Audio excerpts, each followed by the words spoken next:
नमस्कार, जय हिंद साथियों। भारत के प्रधानमंत्री नरेंद्र मोदी की छवि पूरी दुनिया में ही खीखी और जबरन गले पड़ने वाले प्रधानमंत्री के रूप में बन चुकी है। कभी किसी का जबरन हाथ पकड़ लेते हैं, वो हाथ छुड़ाता रहता है, जबरदस्ती हंसते रहते हैं प्रधानमंत्री जी। और इस कमजोरी का फायदा दुनिया के तमाम देश उठाते हैं, उनकी झूठे तारीफें कर देते हैं, एक आध मेडल गले में डाल देते हैं और जो कुछ भी उनकी मर्जी होती है भारत के हितों के विरोध में जाकर वो समझौता करा लेते हैं प्रधानमंत्री जी से। क्या यह ठीक है? अभी कुछ दिनों पहले भारत के प्रधानमंत्री ने इजराइल की यात्रा की और उस वक्त यात्रा की जब पूरी दुनिया में बहस चल रही थी कि अमेरिका और इजराइल मिलकर ईरान पर हमला कर सकते हैं। भारत के प्रधानमंत्री की यात्रा टाली जा सकती थी क्योंकि अखबारों में अब खबरें आ रही हैं कि एक हफ्ते पहले से ही तैयारी थी इस हमले की, लेकिन प्रधानमंत्री को धोखे में रखकर इजराइल की यात्रा कराई गई। अगर मान लीजिए उनके रहते हुए यह युद्ध शुरू हो गया होता तो कितने बड़े संकट की स्थिति पैदा होती, प्रधानमंत्री खुद वहां पे फंस जाते। लेकिन अभी जो मौजूदा हालात है पूरी दुनिया के, जब यह कहा जा रहा है कि दुनिया अब तीसरे विश्व युद्ध की तरफ बढ़ रही है, ऐसे समय में भारत के प्रधानमंत्री की खामोशी 1000 सवाल पैदा करती है। आप अपने आप को विश्वगुरु कहते हैं नरेंद्र मोदी जी, और विश्व में हो रही घटनाओं पर आप खामोश रहेंगे, चुप रहेंगे, कुछ नहीं बोलेंगे। ऐसे थोड़ी आप विश्वगुरु बन सकते हैं। आपको वैश्विक घटनाओं पर नजर रखनी होती है। आज अमेरिका वैश्विक तानाशाह बन रहा है, जिसके ऊपर जब चाहता है टैरिफ लगा देता है। कभी वेनेजुला के राष्ट्रपति को उठाकर लेकर चला जाता है, कभी ईरान पर हमला कर देता है, इजराइल के साथ मिलकर वहां के सबसे सुप्रीम लीडर खामिनेई की हत्या कर देता है। और ऐसी घटनाओं पर आप चुप हैं, खामोश हैं, सब कुछ आप देख रहे हैं, बर्दाश्त कर रहे हैं। आपने यूएस से ट्रेड डील की भारत के हितों के खिलाफ, आपने यूएस के कहने पे, ट्रंप के कहने पर सीज फायर किया, ऐसा उसका दावा है। आपने ट्रंप के कहने पे अपना पोर्ट बंद कर दिया ईरान में, जहां पे आपने 12,000 करोड़ रुपए से अधिक खर्च किया था। आपने ट्रंप के कहने पे रूस, जो आपका परंपरागत मित्र है, उससे तेल खरीदना बंद कर दिया, जहां से आप 40% भारत की जरूरतों का तेल खरीदते थे।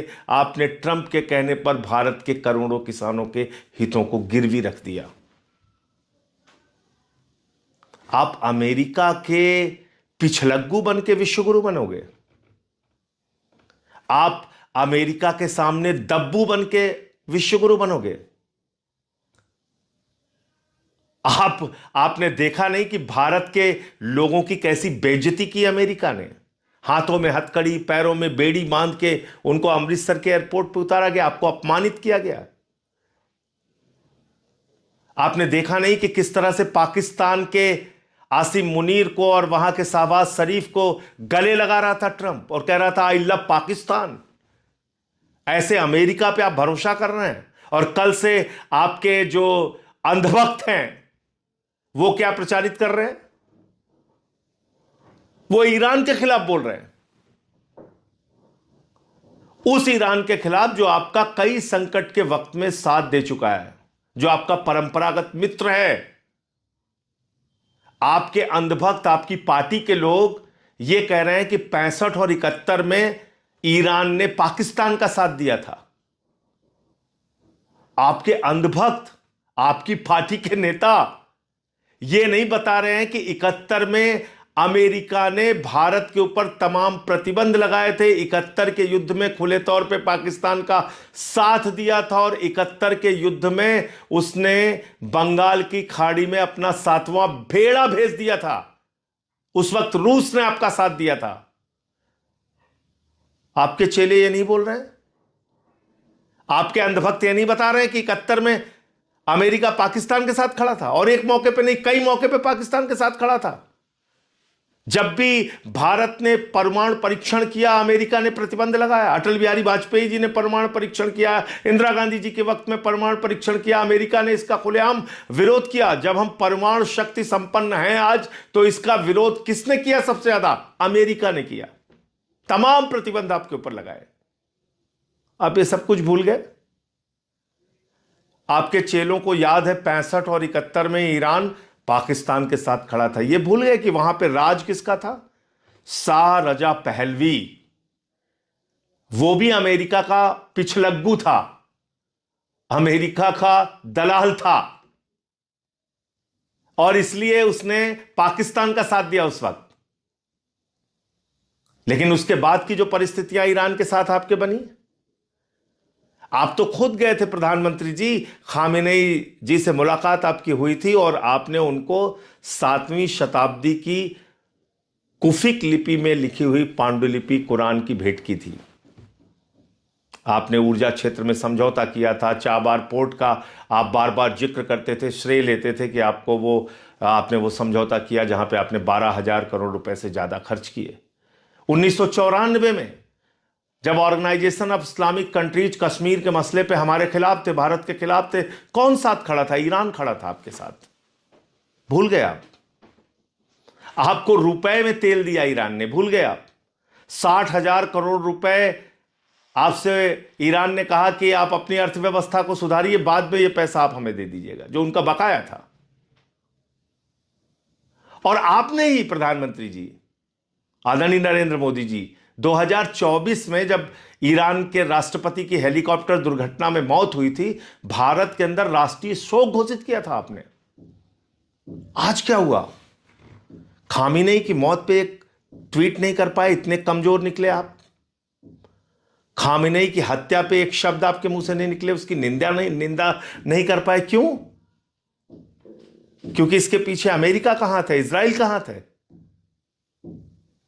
इससे भारत की क्या छवि बनेगी? आपने अपने हितों को देखा। भारत को सस्ता तेल ईरान से मिलता है, ऊर्जा क्षेत्र में सुरक्षा प्रदान की है ईरान ने आपको लंबे समय तक।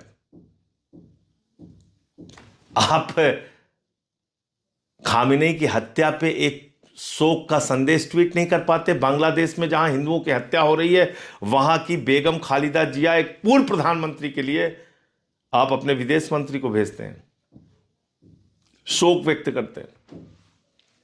पाकिस्तान जो हमारा जानी दुश्मन है, उसके प्रधानमंत्री नवाज शरीफ का बर्थडे का केक बिना बुलाए आप काटने चले जाते हैं।